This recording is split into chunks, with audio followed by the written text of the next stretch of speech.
Good morning बच्चों जैसे पेड़ पौधे हमारे लिए लाभदायक होते हैं, ठीक उसी तरह से कीट जीव जंतु भी हमारे लिए लाभदायक होते हैं।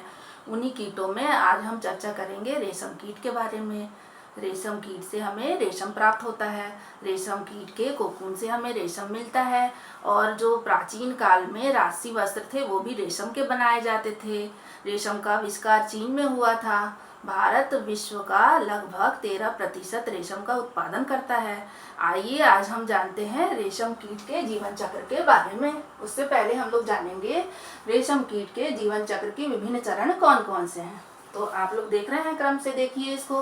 पहले क्रम में क्या है? वयस्क रेशम कीट। आपको दिख रहा है वयस्क रेशम कीट, इसमें नर है और मादा है।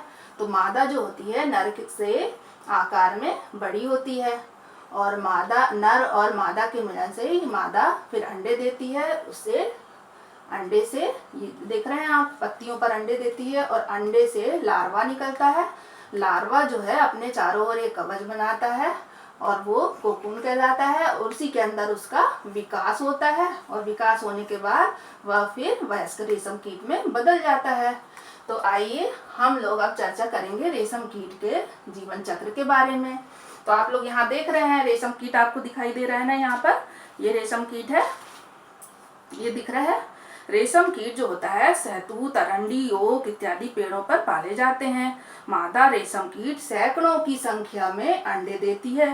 सैकड़ों की संख्या में अंडे देती है जो कि शहतूत की पत्तियों के, आप देख रहे हैं ये पत्ती, शहतूत की पत्तियों के निचला जो हिस्सा होता है उस पे वो चिपक जाते हैं। इस अंडे से सफेद रंग के लार्वा निकलते हैं। इसको कैटरपिलर भी कहा जाता है। ये जो लार्वा होते हैं ये कैसे होते हैं? सफेद रंग के होते हैं और ये पेड़ की कोमल पत्तियों को खाते हैं और 4 से 6 हफ्ते में वृद्धि करके जीवन चक्र के अगली अवस्था में प्रवेश करते हैं। रेशम कीट के लार्वा जो होते हैं एक विशेष प्रकार की इसमें ग्रंथि पाई जाती है जिसको रेशम ग्रंथि कहा जाता है। इस ग्रंथि से अत्यंत महीन लसदार पदार्थ स्रावित होता रहता है जो प्रोटीन युक्त होता है। लार्वा अंग्रेजी के 8 संख्या के आकार में आगे पीछे गति करते हुए चारों ओर लसदार पदार्थ को लपेटता जाता है जो हवा में संपर्क में आने पर सूखकर रेशम के रेशे में बदल जाता है। इस बीच लार्वा प्यूपा में रूपांतरित हो जाता है। लार्वा जो होता है वो प्यूपा में रूपांतरित हो जाता है और इस तरह से आप देख रहे हैं इस बीच लार्वा क्या है, प्यूपा में रूपांतरित हो गया।